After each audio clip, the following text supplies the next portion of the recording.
예, 성도 여러분, 서로 인사 나누겠습니다. 사랑합니다. 축복합니다.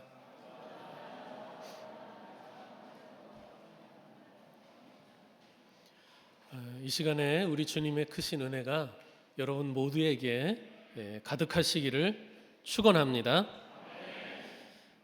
아버지가 아들의 담임 교사를 만나 아들의 학교 생활 또 성적에 대해 이야기 나누고 있었습니다.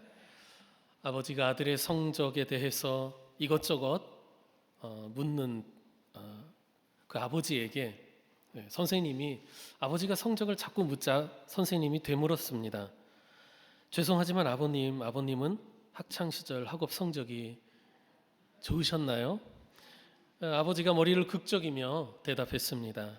사실 저는 형편없었습니다. 그러자 선생님이 말했죠.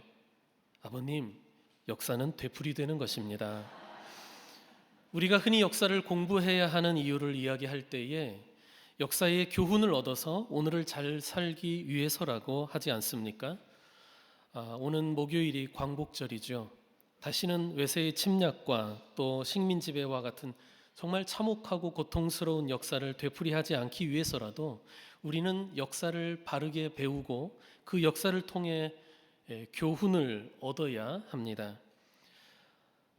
허버트 조지 웰스라고 하는 작가가 역사에 대해서 이런 말을 했어요. 우리가 역사를 통해 배우는 가장 현저한 사실은 우리가 역사를 통해서 아무것도 배우지 못한다는 사실이다. 그래서 역사는 되풀이된다. 과거의 역사가 오늘날의 본보기가 됨에도 불구하고 역사를 통해 교훈을 얻지 못하고 과거의 잘못을 되풀이하는 현실을 꼬집고 있습니다. 지난 주일 설교 시간에는 오늘 본문 앞에 나오는 고린도전서 9장 24절부터 27절까지 말씀을 나누었습니다. 운동 경기에 출전하는 선수가 상을 얻기 위해 모든 것을 절제하는 것처럼 그리스도인 역시 하늘의 면류관과 상급을 얻기 위해 절제하는 삶을 살아야 한다라고 하는 말씀을 드렸지요. 자기의 욕망뿐 아니라 자기가 당연하게 여겨지는 자기의 권리 그리고 자기의 자유마저도 그리스도인은 스스로 제한하고 포기할 줄 알아야 한다는 것이었습니다. 바울 자신도 그랬다는 거죠. 하나님 나라의 상급을 향해 달려가는 그 길에서 바울 자신이 실격자가 되지 않으려고 자신의 욕망과 자유 그리고 사도로서 마땅히 누릴 수 있는 권리마저도 스스로 제한하고 절제하며 그것을 하나님의 뜻 아래 복종시키고 있다라고 이야기했습니다. 그것을 나를 쳐서 복종시킨다, 내 몸을 쳐서 복종시킨다라고 표현했지요. 여러분, 우리가 내가 욕망하는 것을 다 하면서 하나님을 기쁘시게 해드릴 방법은 없습니다. 우리가 우리의 자유를 스스로 제한하지 않고 우리의 권리를 모두 주장하면서 하나님의 뜻을 이루어 드릴 방법은 없는 것입니다. 욕망을 하나님의 말씀 아래로 굴복시키고 나의 자유와 또 마땅하다고 여겨지는 그 권리도 스스로 제한하고 포기할 수 있어야 비로소 우리가 교회의 덕을 세우고 하나님을 기쁘시게 할 수 있지 않겠습니까? 그래서 우리 성도에게 꼭 필요한 덕목이 있는데 그것이 절제이다 라고 말씀드린 겁니다. 만일 그리스도인이 모든 일에 절제하지 못한다면, 즉 자기의 욕망이나 자유 그리고 권리를 스스로 통제하고 제한할 줄 모른다면 그는 반드시 하나님께 불순종하게 될 것이고 결국에는 하나님의 진노를 불러오게 될 것입니다. 오늘 본문이 말씀하는 것이 사실은 그것입니다. 오늘 본문은 지난 주일 본문에 이어지는 말씀이잖아요. 하나님의 은혜로 자유를 얻었으나 절제하지 못하고 자기들의 욕망에 이끌려서 자유를 오용하고 남용하여 하나님의 뜻에 불순종하고 결국 멸망의 길에 빠졌던 과거 이스라엘의 광야 생활에 대해서 말씀하고 있습니다. 광야 이스라엘 백성 대부분이 목적지로 여기던 그 약속의 땅에 들어가지 못하고 광야에서 다 죽고 멸망했던 그 일이 바로 훗날 고린도 성도들에게뿐 아니라 오늘날 우리에게도 역사의 본보기가 된다는 것이죠. 본문이 이 같은 말씀을 하는 것은요, 당시 고린도 교인 중에도 모든 일에 자유를 누릴 권리를 주장하면서 무절제하고 방종한 생활을 하고 있던 사람들이 성도인데도 적지 않았기 때문입니다. 그들은 자기를 쳐서 하나님의 뜻에 복종시키기보다는 자기의 권리와 자유를 주장하며 육신의 욕망에 이끌려 음행을 즐기고 교만에 빠져 자기를 자랑하고 또 교회 안에 어떤 문제가 일어나면 패를 지어서 사사건건 다투고 했습니다. 그런 고린도 교회를 향해 이스라엘의 광야에서의 역사, 말하자면 흑역사인데 그 역사를 본보기 삼아 정신 차리십시오. 바른 길을 가야 합니다. 이렇게 경고해 주는 거예요, 사도 바울이. 자, 본문으로 들어가 봅시다. 1절 보십시오. 본문 1절. 형제들아, 나는 너희가 알지 못하기를 원하지 아니하노니 우리 조상들이 다 구름 아래에 있고 바다 가운데로 지나며. 옛날 이스라엘은 구름 기둥의 보호를 받으며 홍해 바다를 건넜지요. 그래서 애굽을 탈출했습니다. 구원하시는 하나님의 은혜와 능력을 그들은 직접 목격하고 경험한 사람들이에요. 하나님의 은혜를 몸으로 경험했어요. 목격했어요. 계속해서 2절에 보면 이렇게 말씀합니다. 모세에게 속하여 다 구름과 바다에서 세례를 받았다. 그러니까 이스라엘이 홍해 바다를 건넌 그 사실을 세례를 받은 것이라고 묘사하고 있는 거예요. 여러분, 세례는 그리스도인이 되었다라고 하는 공식적인 선언이자 그리스도인으로서 새로운 삶의 출발을 의미하지 않습니까? 이렇게 이스라엘 백성들이 홍해를 건넌 사건이 이제는 더 이상 애굽의 노예가 아니라 하나님의 백성으로 새로운 삶을 살게 되었다, 새롭게 출발하게 되었다라고 하는 그 세례를 받은 의미와 같다라고 이야기하는 것입니다. 그리고 이어서 3절과 4절 보십시다. 여러분 3절 4절 다 같이 읽어봅니다. 시작. 다 같은 신령한 음식을 먹으며 다 같은 신령한 음료를 마셨으니 이는 그들을 따르는 신령한 반석으로부터 마셨음에 그 반석은 곧 그리스도시라. 아멘. 3절에 나오는 신령한 음식은 무엇이겠습니까? 광야에서 하나님이 내려주신 음식 만나를 의미하죠. 또 신령한 음료란 무엇이겠습니까? 하나님께서 반석에서 물을 내어주신 것을 말하죠. 즉 광야에서 그들은 하나님이 은혜로 주신 음식과 물을 통해 그들의 생명을 보존할 수 있었어요. 하나님의 은혜로 살았단 말입니다. 4절 끝에 그 신령한 반석이 곧 그리스도이시라고 말씀하는데 이는 요한복음에서 말씀한 것처럼 그리스도는 생명의 떡이시고 생명수를 내어주는 반석이시라는 그 말씀과 서로 통하는 거예요.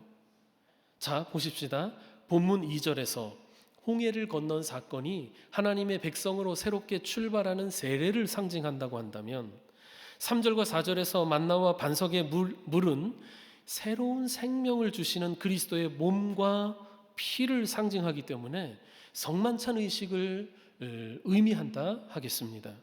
그러니까 옛날 이스라엘은 보십시오. 하나님의 은혜로 애굽에서 탈출하여 자유함을 얻었고 하나님이 주신 그 신령한 음식과 음료로 그들의 생명을 유지하고 보존할 수 있었던 사람들입니다. 그런데 그렇게 하나님께서 자유케 하시고 먹여주시고 마시게 해주신 그 사람들이 결국 어떻게 되었습니까? 그들 중 다수가 광야에서 멸망을 받았다는 거예요. 그들의 악한 행위를 하나님이 기뻐하지 않으시고 진노하셨기 때문이죠. 5절 말씀 다 같이 읽어봅니다. 시작.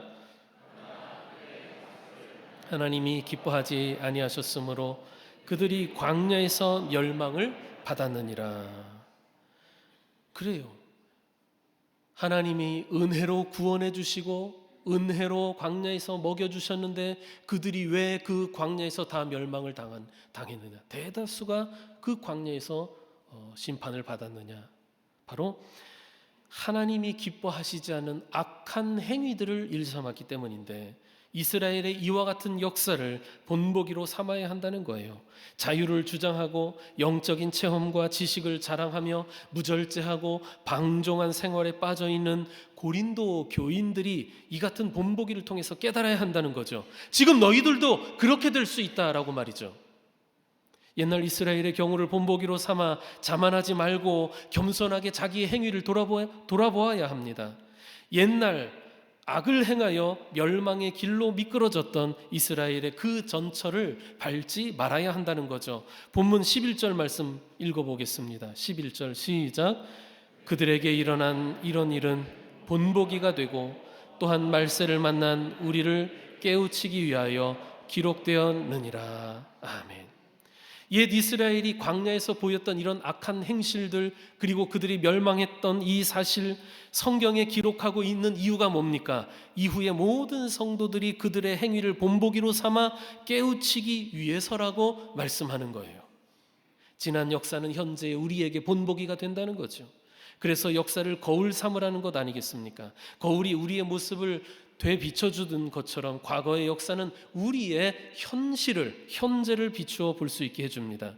본문 6절과 11절에 나오는 본보기라고 하는 말이 그런 거예요. 헬라어로 튀포이라고 하는데, 이 단어를 우리는 지금 본보기라고 번역하고 있지만 이전 버전인 개역성경에서는 거울이라고 번역하고 있어요.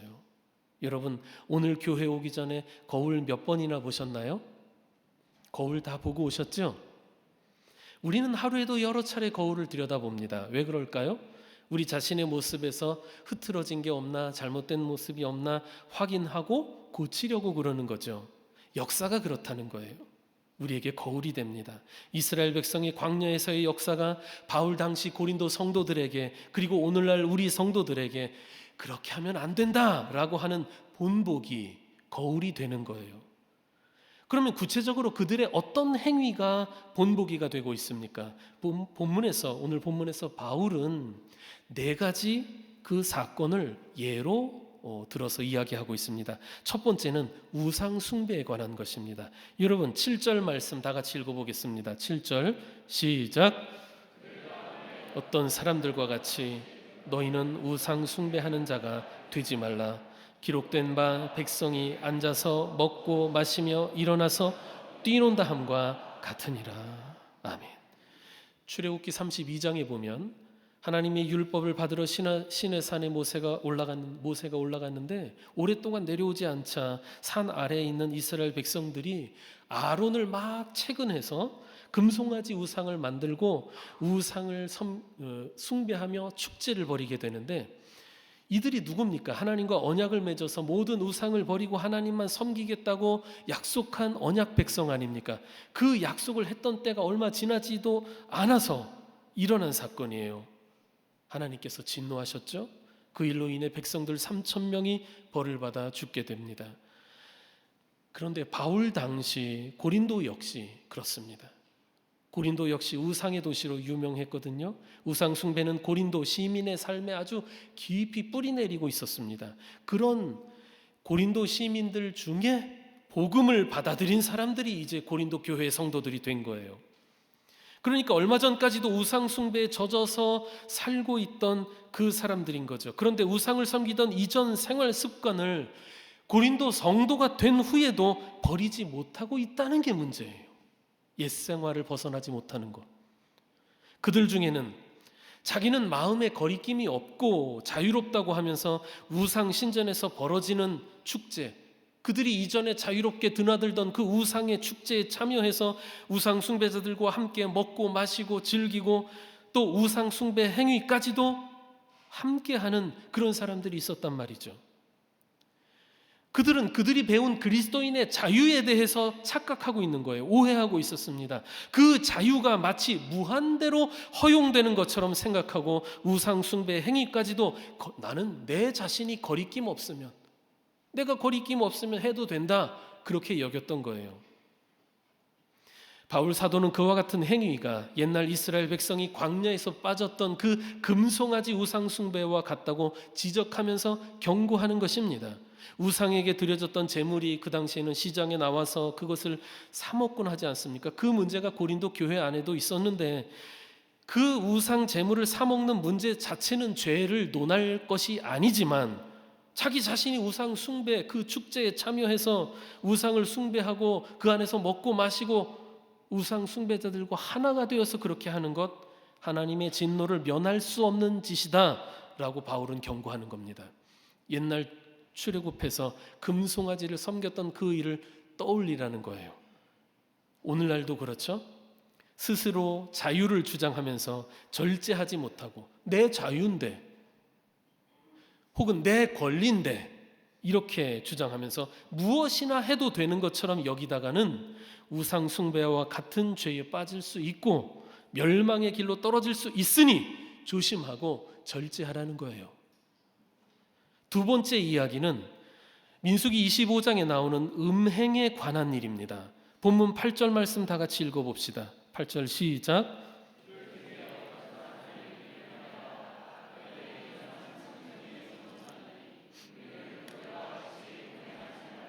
아멘. 이스라엘 백성이 모압 땅을 지날 때 이스라엘의 그 젊은 청년들이요, 모압 여인들의 유혹에 넘어갑니다. 그래서 바알부올이라고 하는 우상의 축제에 함께 참여해서 그 축제에서 이루어지는 모압 여인들과의 집단 성관계를 행하게 됩니다. 그러니까 옛날 우상 숭배 행위 가운데에는 늘 성적인 관계가 이루어지곤 했거든요. 그래서 이 이스라엘의 젊은 청년들이 그 모압의 우상 숭배 축제에 참여해서 모압 여인들과 집단으로 성관계를 맺으면서 음행을 저지르게 되는데 그 사건으로 하나님의 진노가 임해 2만 3천 명이 죽는 그 사건이 기록되어 있죠. 고린도는 어떠냐?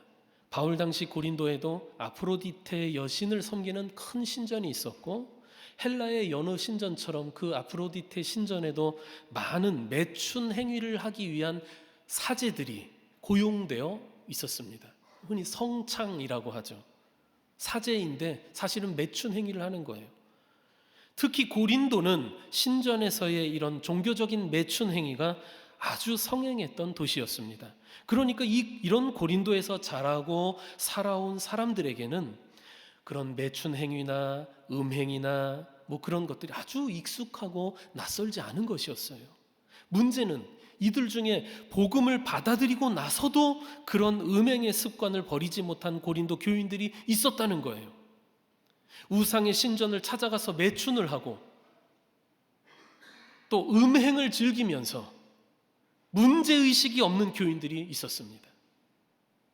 그래서 사도 바울은 옛날 이스라엘 백성 중에 음행에 빠졌다가 하나님의 진노의 심판을 받았던 이 사건을 본보기로 들면서 고린도 교인들에게 음행하지 말라고 경고하는 것입니다. 8절 끝에 이렇게 말씀하죠. 우리는 그들과 같이 음행하지 말자. 하나님이 기뻐하시지 않은 일이에요. 들키지만 않으면 됩니까? 법에 걸리지만 않으면 됩니까? 법이라고 하는 것은 도덕의 최소한입니다. 우리의 기준이 법이 되어서는 안 됩니다. 하나님의 말씀이어야죠. 세 번째는 이스라엘이 하나님을 시험했던 사건이에요. 본문 9절 다 같이 읽어봅시다. 시작.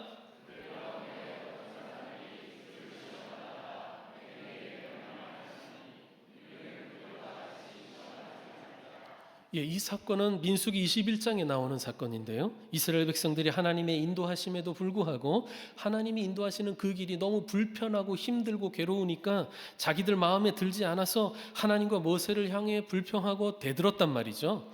그때 광야에 독사떼가 출몰해서 백성 중에 많은 이들이 물려 죽는 사건이 벌어졌어요. 그 원인은 뭐냐면 하나님의 구원의 은혜를 막 입으로 모독함으로써 하나님의 인내하심을 시험했다는 거예요. 그렇게 해서 징계를 받은 것인데 고린도 교인들의 문제도 그랬습니다. 앞서도 언급했지만 고린도 교인들 중에는 자신들의 자유가 한계가 없는 것인 양 도에 지나친 행위들을 하는 사람들이 있었는데요. 우상 숭배자들과 어울리면서 우상 숭배에 참여하면서도 거리낌 없다는 듯이 행동한 것도 그렇죠. 그들은 마치 하나님께서 어디까지 참으시는지 시험해 보려는 듯이 자유의 한계를 지나쳐서 선을 마구 넘고 있었어요. 심지어는 잘 들어보십시오. 어떤 사람들까지 있었느냐 하면 우상 숭배에 참여하면서 하나님이 자기들을 우상 숭배에 빠지지 않도록 구원해 주실 수 있는지를 자기들이 지금 시험해 보고 있다라고 하는 이상한 논리를 펴고 있었어요. 해괴한 논리죠. 비슷한 게 이런 것 같아요. 마약을 사용하면서 내가 마약을 이길 수 있는지 없는지를 시험하고 있다, 이러는 것처럼 우상 숭배에 빠지면서 하나님이 나를 우상 숭배에서 어떻게 건지실 수 있는지를 내가 시험해 보고 있다, 이렇게 주장을 하는 거예요. 바울 사도는 그들에게 하나님을 시험하다가 독사 때에 물려 죽은 이스라엘 백성들의 사건을 기억하라, 더 이상 하나님을 시험하는 그와 같은 행위를 하지 말라고 경고하는 거예요. 예수께서 마귀의 유혹에 대해 단호하게 말씀하셨죠. 주 너의 하나님을 시험하지 말라. 하나님은 우리의 경배와 찬양을 받으실 분입니다. 우리가 시험해도 되는 그런 분이 아니지요. 9절 끝에서 바울이 말합니다. 우리는 그들과 같이 시험하지 말자. 우리도 그들처럼 하나님을 시험해서는 안 되는 겁니다. 네 번째 본보기는 뭐냐면 백성들이 원망하다가 벌을 받은 사건인데요. 본문 10절 말씀 다 같이 읽어보겠습니다. 10절 시작.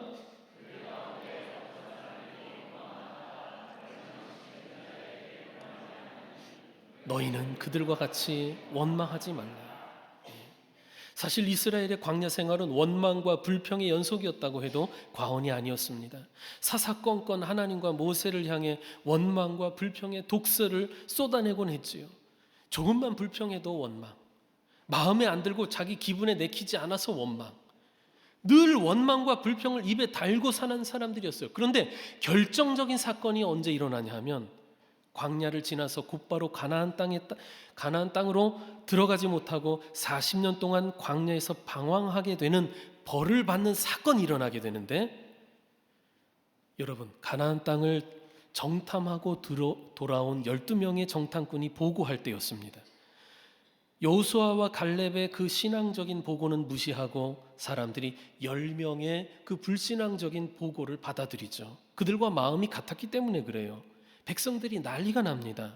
사람들이 막 옷을 찢고 밤새 통곡을 하면서 뭐라고 이야기를 하냐면, 왜 우리를 애굽에서 데리고 나와서 이렇게 광야에서 죽게 만드냐라고 이야기하는 거예요. 그런데 사람들이 막 화가 나고 막 그러니까 기분이 나쁘고 하니까 막 독설을 내뱉는데, 그 말의 내용을 가만히 보십시오. 왜 우리를 애굽에서 건져냈느냐? 하나님의 구원의 은혜를 모독하고 있는 겁니다. 하나님의 구원의 은혜를 모독해요.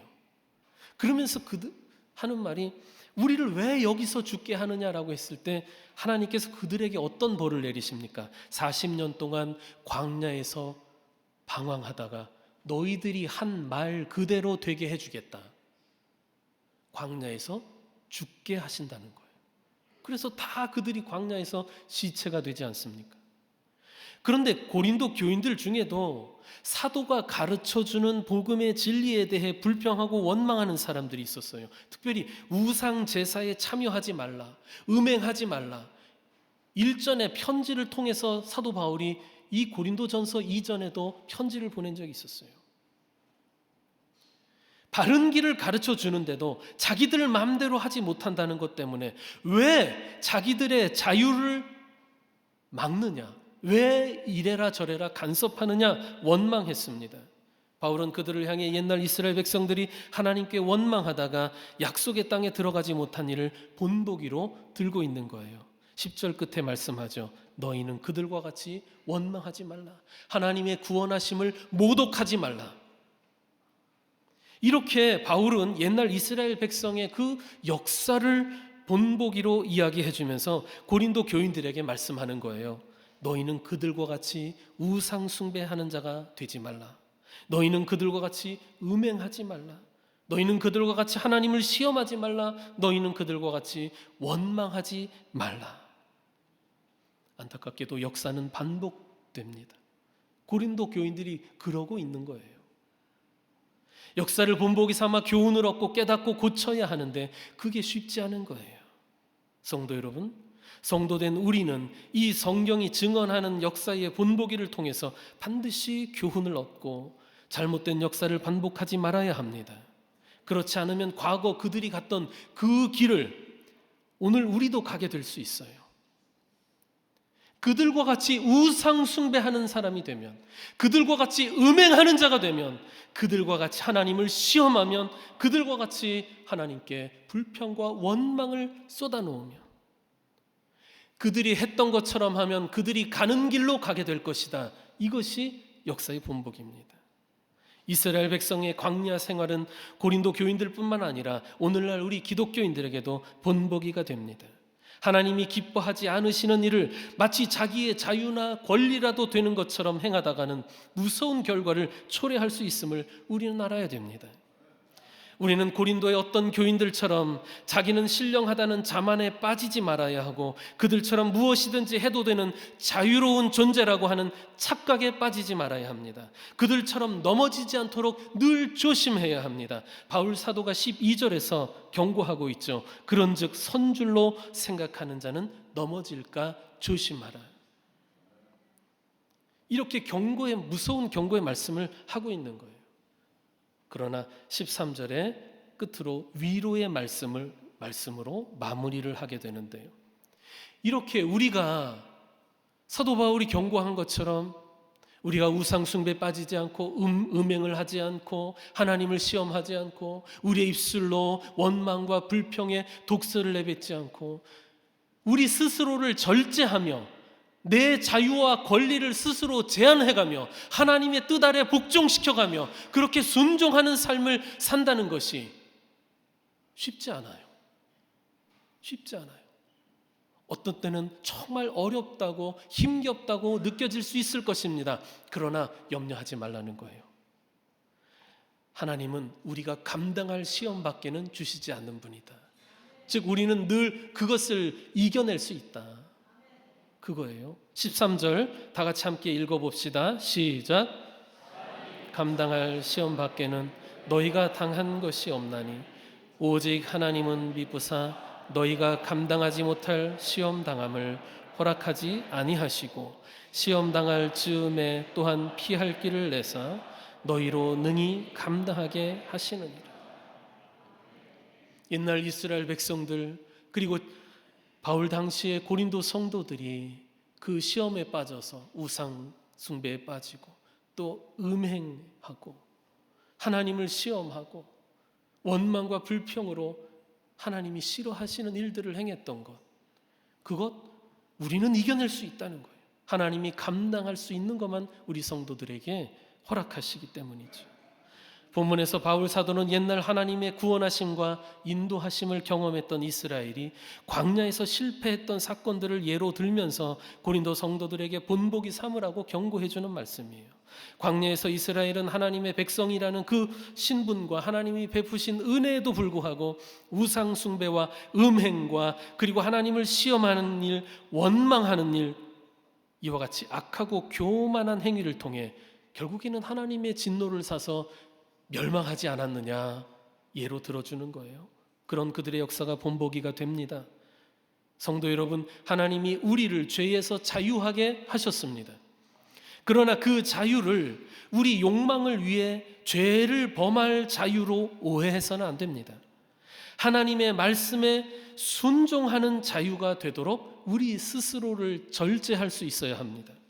우리의 욕망도 또 우리의 자유도 또 권리도 하나님이 기뻐하시는 그 뜻 아래 복종하도록 우리 자신을 쳐서 복종시켜야만 하는 것입니다.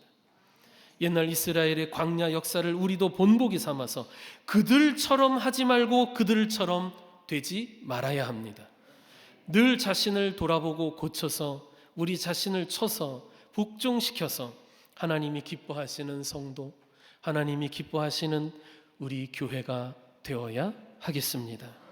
우리 주님의 크신 은총이 여러분 심령 가운데 가득하시기를 축원합니다. 기도합시다.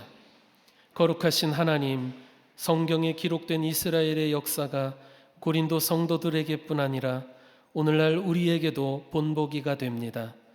그들의 잘못된 역사를 반복하지 않도록 성령께서 우리를 말씀으로 깨우쳐 주시고 하나님의 뜻에 순종하는 거룩한 성도가 되도록 우리를 인도해 주시옵소서. 예수님의 이름으로 기도드리옵나이다. 아멘.